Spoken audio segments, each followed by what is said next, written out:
2026 February 17ರಂದು ವರ್ಷದ ಮೊದಲ ಸೂರ್ಯಗ್ರಹಣ ಸಂಭವಿಸುತ್ತಿದೆ.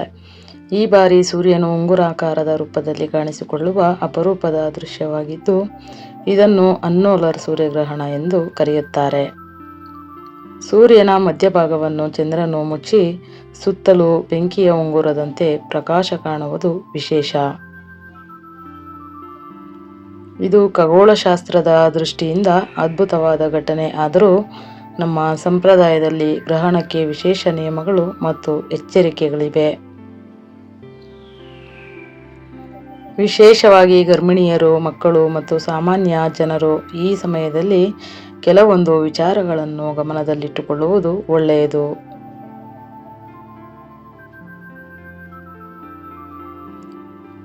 ಫೆಬ್ರವರಿ 17ರಂದು ನಡೆಯುವ ಈ ಸೂರ್ಯಗ್ರಹಣ ಖಗೋಳಶಾಸ್ತ್ರದ ಪ್ರಕಾರ ಸಹಜವಾದ ಪ್ರಕ್ರಿಯೆಯೇ ಆಗಿದ್ದರೂ ಹಿಂದೂ ಸಂಪ್ರದಾಯದಲ್ಲಿ ಗ್ರಹಣವನ್ನು ಆಧ್ಯಾತ್ಮಿಕವಾಗಿ ಸಂವೇದನಾಶೀಲ ಸಮಯ ಎಂದು ಪರಿಗಣಿಸಲಾಗುತ್ತದೆ.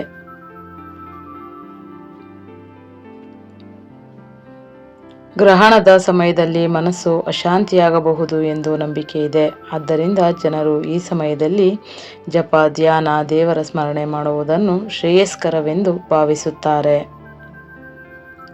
ಗ್ರಹಣ ಮುಗಿದ ನಂತರ ಸ್ನಾನ ಮಾಡಿ ಮನೆ ಸ್ವಚ್ಛಗೊಳಿಸಿ ದೇವರ ಪೂಜೆ ಮಾಡುವುದರಿಂದ ಶಾಂತಿ ಲಭಿಸುತ್ತದೆ ಎಂದು ಹಿರಿಯರು ಹೇಳುತ್ತಾರೆ. ಗರ್ಭಿಣಿಯರ ವಿಷಯದಲ್ಲಿ ವಿಶೇಷ ಎಚ್ಚರಿಕೆ ವಹಿಸಲು ಹೇಳಲಾಗುತ್ತದೆ. ಪುರಾತನ ನಂಬಿಕೆ ಪ್ರಕಾರ ಗ್ರಹಣದ ಸಮಯದಲ್ಲಿ ಗರ್ಭಿಣಿಯರು ಹೊರಗೆ ಹೋಗಬಾರದು, ಆಕಾಶದತ್ತ ನೇರವಾಗಿ ನೋಡುವುದನ್ನು ತಪ್ಪಿಸಬೇಕು ಎಂದು ಹೇಳುತ್ತಾರೆ. ಯಾವುದೇ ಕತ್ತರಿ, ಚಾಕು ಮುಂತಾದ ತೀಕ್ಷ್ಣ ವಸ್ತುಗಳನ್ನು ಬಳಸಬಾರದು ಎಂಬ ಸಂಪ್ರದಾಯವೂ ಇದೆ. ಆದರೆ ವೈದ್ಯಕೀಯ ದೃಷ್ಟಿಯಿಂದ ಗ್ರಹಣವು ಗರ್ಭಧಾರಣೆಗೆ ನೇರ ಹಾನಿ ಮಾಡುವುದಕ್ಕೆ ಯಾವುದೇ ವೈಜ್ಞಾನಿಕ ಸಾಕ್ಷಿ ಇಲ್ಲ. ಆದರೂ ಸುರಕ್ಷತೆಗಾಗಿ ಗರ್ಭಿಣಿಯರು ಮನೆಯಲ್ಲಿ ವಿಶ್ರಾಂತಿ ಪಡೆದು ಶಾಂತವಾಗಿ ಸಮಯ ಕಳೆಯುವುದು ಒಳ್ಳೆಯದು. ಮಕ್ಕಳ ಬಗ್ಗೆ ಮಾತನಾಡುವುದಾದರೆ, ಅವರು ಕುತೂಹಲದಿಂದ ಗ್ರಹಣವನ್ನು ನೋಡಲು ಇಷ್ಟಪಡುತ್ತಾರೆ. ಆದರೆ ಸೂರ್ಯಗ್ರಹಣವನ್ನು ಕಣ್ಣಿಗೆ ನೇರವಾಗಿ ನೋಡುವುದು ಅಪಾಯಕಾರಿ. ಸರಿಯಾದ ಸುರಕ್ಷತಾ ಗ್ಲಾಸ್ ಅಥವಾ ಫಿಲ್ಟರ್ ಇಲ್ಲದೆ ಸೂರ್ಯನತ್ತ ನೋಡುವುದರಿಂದ ಕಣ್ಣಿನ ದೃಷ್ಟಿಗೆ ಹಾನಿ ಉಂಟಾಗಬಹುದು. ಆದ್ದರಿಂದ ಮಕ್ಕಳಿಗೆ ಖಗೋಳಶಾಸ್ತ್ರದ ವಿಷಯ ತಿಳಿಸಿ ಸುರಕ್ಷಿತ ವಿಧಾನದಲ್ಲಿ ಮಾತ್ರ ಗ್ರಹಣ ವೀಕ್ಷಣೆ ಮಾಡಲು ಅವಕಾಶ ಕೊಡಬೇಕು. ಪಾಲಕರು ಈ ವಿಷಯದಲ್ಲಿ ವಿಶೇಷ ಗಮನ ವಹಿಸಬೇಕು.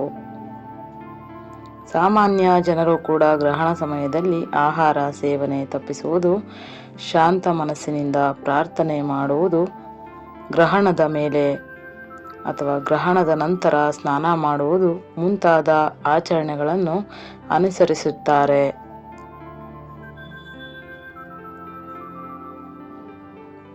ಆದರೆ ಇವು ನಂಬಿಕೆ ಆಧಾರಿತವಾಗಿದ್ದು ವೈಜ್ಞಾನಿಕವಾಗಿ ಯಾವುದೇ ಅನಿವಾರ್ಯತೆ ಇಲ್ಲ.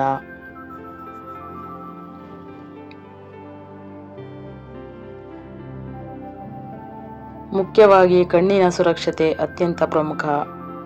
ಒಟ್ಟಿನಲ್ಲಿ 2026 ಫೆಬ್ರವರಿ 17ರ ಸೂರ್ಯಗ್ರಹಣ ಪ್ರಕೃತಿಯ ಅದ್ಭುತ ದೃಶ್ಯ.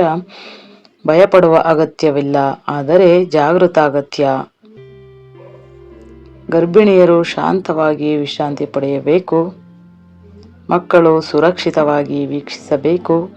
ಜನರು ಮನಸ್ಸಿನ ಶಾಂತಿಯನ್ನು ಕಾಪಾಡಿಕೊಳ್ಳಬೇಕು.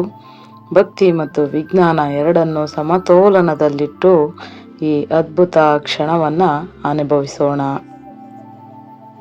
ಈ ವಿಡಿಯೋ ನೋಡಿದ್ದಕ್ಕಾಗಿ ಧನ್ಯವಾದಗಳು. ಮತ್ತೆ ಮುಂದಿನ ವಿಡಿಯೋದಲ್ಲಿ ಸಿಗುವವರೆಗೂ ನಮಸ್ತೆ.